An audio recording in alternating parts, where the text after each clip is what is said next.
आपसे आग्रह करना चाहता हूँ कि कोई भी बंदा केवल घर छोड़ता है तो केवल अपने माता पिता के लिए, अपने परिवार के लिए, कि जब भी समय मिलेगा तो उनके लिए वो अच्छा करेगा। हम लोग कोई करोड़पति के बच्चे नहीं हैं, हम सब लोग एक मिडिल फैमिली से आते हैं और मिडिल से भी नीचे ही आते हैं। हम लोगों को माता पिता ऐसे पालते हैं जैसे कि राजा का बेटा, और सोचो कि उन्हीं माता पिता को वो अच्छा देखने को ना मिले।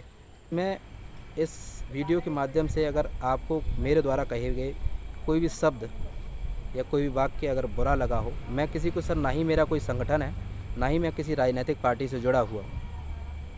मैं बस एक आग्रह करता हूँ, एक नॉर्मल इंसान होने के नाते, एक नॉर्मल टीचर होने के नाते। ना ही मैं किसी को प्रोवोक कर रहा हूँ कि मेरी इस वीडियो को देख के लोग प्रोवोक हों, भड़क जाएं। लेकिन बस आपसे पर्सनली अनुरोध है कि प्लीज़ थोड़ा सा ही सही घर पे जाने के लिए मौका दीजिए, प्लीज़।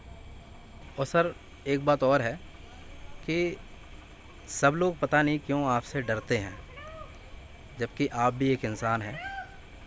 और सब लोग ये सोचते हैं कि हाँ, माननीय श्री के पाठक जी मेरे विद्यालय में ना आए, मेरे स्कूल परिसर में ना आए, यहाँ तक कि मेरे क्षेत्र में भी ना आए।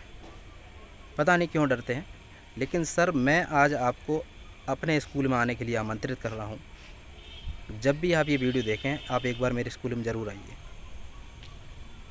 क्योंकि सर अगर आप ईमानदार हैं तो कहीं ना कहीं जब आपको आइडियल माना है तो हल्का फुल्का ईमानदार मैं भी होऊंगा। और एक इंसान होने के नाते किसी इंसान से डरना नहीं चाहिए, उसका आदर सम्मान करना चाहिए।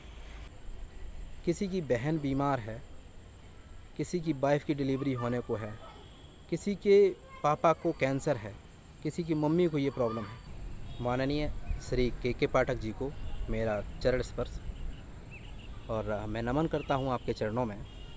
कहीं ना कहीं जब से मैं यहाँ आया हूँ, और मैं वैसे यूपी से बिलोंग करता हूँ, नाम मेरा राघव है और यूपी से बिलोंग करता हूँ मैं। और यहाँ बीपीएससी टीआरई 1 के द्वारा यहाँ सेलेक्ट होके मुंगेर में अपनी सेवा दे रहा हूँ। और मैं जब से यहाँ आया हूँ तब से एक व्यक्ति को मैं आइडियल मानता हूँ, वो हैं आप। एक उस सुपर हीरो को मैं देखता हूँ जो नाइट में भी काम करने के लिए हमेशा तैयार रहते हैं, और कहीं ना कहीं अपने कर्तव्य के प्रति इतने ईमानदार हैं कि कभी भी रेस्ट नहीं करते हैं।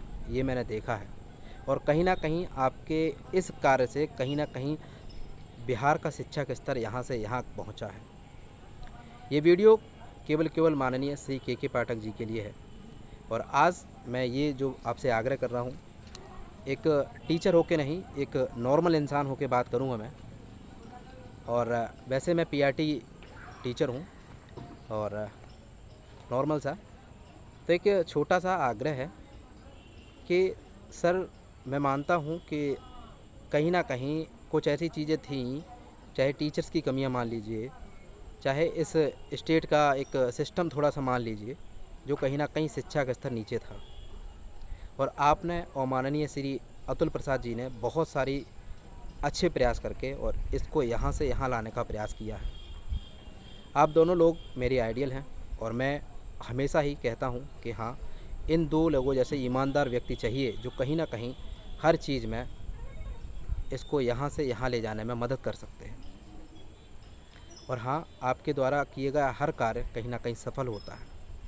लेकिन एक छोटा सा आपसे रिक्वेस्ट है, फ़िलहाल तो ये है सर कि मैं सर यहाँ मैं नहीं, मैं तमाम उन शिक्षकों के बारे में बात कर रहा हूँ जो कहीं ना कहीं अपने घर से दूर हैं।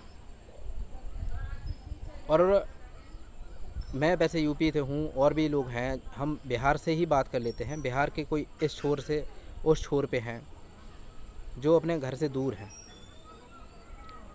तो बस मेरा सर कहना ये है कि प्लीज़, चाहे आप कुछ दिनों की ही दें, लेकिन कुछ ना कुछ हल्की सी छुट्टियां ज़रूर दें, जिससे कि वो बंदा घर पे जा सके। आज सर हम लोग यहाँ अपना घर छोड़ के आए हुए हैं, वो केवल अपने घरवार के मेंबर्स के लिए, कि हमारे घर के लोग जब सही रहेंगे, सुखी रहेंगे, शायद इसीलिए हम लोग अपना घर छोड़ के यहाँ पे आए हुए हैं। और सोचिए कि एक वो भी समय नहीं मिलता है एक बूढ़े माँ बाप की आंखें इंतज़ार करती हैं कि हाँ मेरा बेटा एक दिन ज़रूर आएगा, मेरे पास जो है थोड़ा सा टाइम बिताएगा, लेकिन ऐसा नहीं हो पाता है। पूरी साल भर वो बंदा मेहनत करता है, किसी की माँ इंतज़ार कर रही है, किसी के पापा इंतज़ार कर रहे हैं। और शिक्षकों के बारे में बात करें तो किसी को अपनी मम्मी का ऑपरेशन कराना है, सिस्टर का ऑपरेशन कराना है, किसी को अपना घर बनवाना है, किसी को अपने बच्चे का ऑपरेशन कराना है, किसी को अपनी पत्नी का ऑपरेशन कराना है, कहीं कुछ काम कराना है, कहीं कुछ काम कराना है। मैं मानता हूँ कि हाँ, आदमी सोच के रखता है कि हाँ उन दिनों में थोड़ा सा हम जो आएंगे तब ये काम तो निपटाएंगे।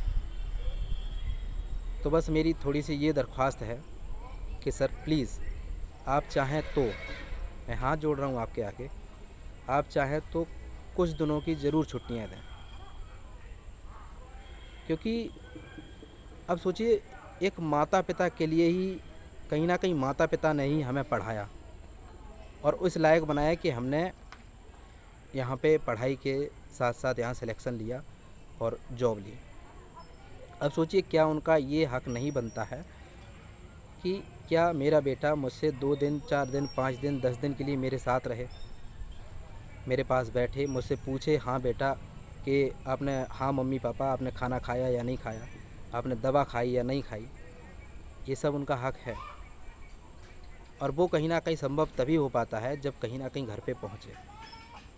सर मैं मानता हूँ कि हाँ, आप एक बहुत ऊंचे लेवल के पद पे हैं और शायद हम लोग आपके बराबर में नहीं हैं।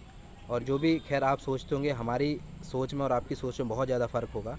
हम अगर यहाँ सोचते हैं तो आपकी सोच कहीं ना कहीं यहाँ होगी, क्योंकि आप एक ऊंचे पद पे हैं और एक बड़े अधिकारी हैं। लेकिन सर मैं बस इतना कहना चाहता हूँ अपनी इस वीडियो के माध्यम से, आपसे आग्रह करना चाहता हूँ कि कोई भी बंदा केवल घर छोड़ता है तो केवल केवल अपने माता पिता के लिए, अपने परिवार के लिए, कि जब भी समय मिलेगा तो उनके लिए वो अच्छा करेगा। हम लोग कोई करोड़पति के बच्चे नहीं हैं, हम सब लोग एक मिडिल फैमिली से आते हैं और मिडिल से भी नीचे ही आते हैं। हम लोगों को माता पिता ऐसे पालते हैं जैसे कि राजा का बेटा, और सोचो कि उन्हीं माता पिता को वो अच्छा देखने को ना मिले। किसी की बहन बीमार है, किसी की वाइफ की डिलीवरी होने को है, किसी के पापा को कैंसर है, किसी की मम्मी को ये प्रॉब्लम है, और चलो मानते हैं कि किसी व्यक्ति के 5 बेटे हैं तो एक बंदा यहाँ पे है तो 4 बेटे घर पे हैं। अब मैं बताऊँ, मैं पर्सनली नहीं कह रहा, ये सभी के लिए कह रहा हूँ, और ऐसा बहुत सारे शिक्षकों के साथ होगा सर। कोई बंदा इकलौता है, मैं सर अपने घर में इकलौता हूँ और मैं ही जो भी हूँ सब कुछ मैं ही हूँ। तो सर थोड़ी सी एक रिक्वेस्ट ये है कि प्लीज़ इस चीज़ को थोड़ा सा समझिए। और हाँ, ये हम लोग वादा करते हैं, आप चाहें तो ये भी कर सकते हैं कि चलिए ठीक है, जो भी आप आपके हिसाब से अगर सर देखें तो चलिए, हम लोग मान लो स्कूल नहीं जाएँ तो उसका आप वेतन काटें हैं। तो आप अगर चाहें, आपके लिए जो भी उचित लगता है कि आप आधी सैलरी कर दीजिए। मान लीजिए आप हमें 100 रुपये देते हैं, छुट्टियों के दिनों में 50 रुपये कर दीजिए, या फिर 30 दिन की ना सही 15 दिन की दे दीजिए, 20 दिन की दे दीजिए। मतलब एक कहीं ना कहीं ये छुट्टियों का काम एक रिफ़्रेशमेंट का काम करेंगे। जैसे कि जब हम किसी को ब्लड डोनेट करते हैं, उसके बाद जब जो हमारे शरीर में नया ब्लड बनता है, नए सेल्स बनते हैं, जिससे कहीं ना कहीं एक अलग सी ऊर्जा आती है, और इसीलिए कहीं ना कहीं रिफ़्रेशमेंट होने की बहुत ज़्यादा ज़रूरत है। और कहीं ना कहीं फिर हम लोग उस रिफ़्रेशमेंट से होके घर से जब मिल के आएंगे, और घर पे जब हम लोग अपनी फैमिली से मिल के आएंगे, तो कहीं ना कहीं हम लोग और भी अच्छा दे पाएंगे और ये सिद्ध कर पाएंगे कि हाँ, कहीं ना कहीं आपने हमें चुन के ये गलत बिल्कुल नहीं किया है। बीपीएससी वाले हों चाहे कोई भी शिक्षक को, मैं किसी की निंदा नहीं करता हूँ, सभी शिक्षक अपने आप में कहीं ना कहीं विशिष्ट हैं, तभी उस पद पे आसीन हैं। तो सर इतनी सी रिक्वेस्ट है आपसे कि प्लीज़ थोड़ा सा इन बातों पे विचार कीजिएगा। जैसे कि आप हैं, आप बहुत अच्छा कार्य करते हैं। मैं जब यहाँ आया तो मैंने देखा सर, मेरे विद्यालय में बच्चों के पास बैग नहीं था। मेरे बच्चों के पास जब मैं जूते पहन के जाता था सर्दियों में, तब उनके पास जूते नहीं थे, चप्पल भी नहीं थी, नंगे पैर आते थे। तो जब मेरी सैलरी आई तो मैंने अपनी सैलरी से उन्हें बैग दिलवाया, जूते भी दिलवाए, क्योंकि शायद भगवान ने मुझे इस लायक बनाया कि हाँ, मैं उनके लिए कर सकता हूँ। तो मैंने किया, सभी बच्चों को दिलवाए, जितने बच्चे मेरे स्कूल में आते हैं सभी को दिलवाए, क्योंकि कहीं ना कहीं ये सब कुछ सीखने को आपसे मिलता है।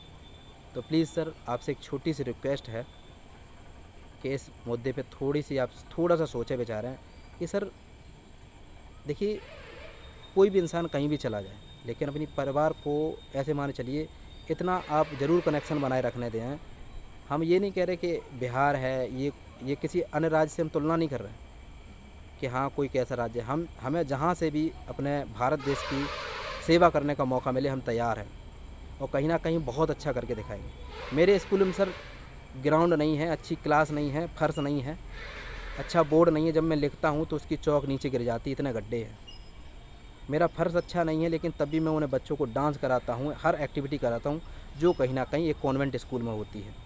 मेरे स्कूल के सामने कोई फील्ड नहीं है, केवल 12 फुट की एक गली है, केवल 12 फुट की एक गली जो कि एक साइड से ओपन है और दूसरी साइड बंद है, मतलब आर पार भी नहीं निकल सकते हैं।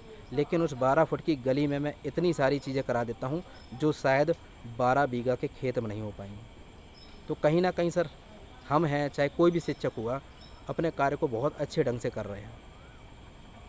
तो बस आग्रह आपसे ये है कि प्लीज़ थोड़ी ही सही एक बार घर पे जाने के लिए ज़रूर दें सर, क्योंकि सर एक परिवार होता है, किसी को कोई प्रॉब्लम है, मैं अब यहाँ पे पर्सनली बता नहीं सकता हूँ, हर व्यक्ति को कहीं ना कहीं हल्की हल्की प्रॉब्लम है। और देखिए परिवार होते हैं, सदस्य होते हैं, तो देखिए प्रॉब्लम तो जाहिर सी बात बनी ही रहती हैं, तो उनको सॉर्ट आउट करना है। एक माता पिता की बूढ़ी आंखें इंतज़ार कर रही हैं कि हाँ मेरा बेटा कुछ दिनों के लिए आएगा, लेकिन उनको शायद नहीं पता है कि अब तुम्हारा बेटा बिहार से वापस नहीं आ पाएगा। सर इसमें इस वीडियो के माध्यम से अगर आपको मेरे द्वारा कहे गए कोई भी शब्द या कोई भी वाक्य अगर बुरा लगा हो, मैं किसी को सर, ना ही मेरा कोई संगठन है, ना ही मैं किसी राजनीतिक पार्टी से जुड़ा हुआ हूँ। मैं बस एक आग्रह करता हूँ, एक नॉर्मल इंसान होने के नाते, एक नॉर्मल टीचर होने के नाते। ना ही मैं किसी को प्रोवोक कर रहा हूँ कि मेरी इस वीडियो को देख के लोग प्रोवोक हों, भड़क जाएं।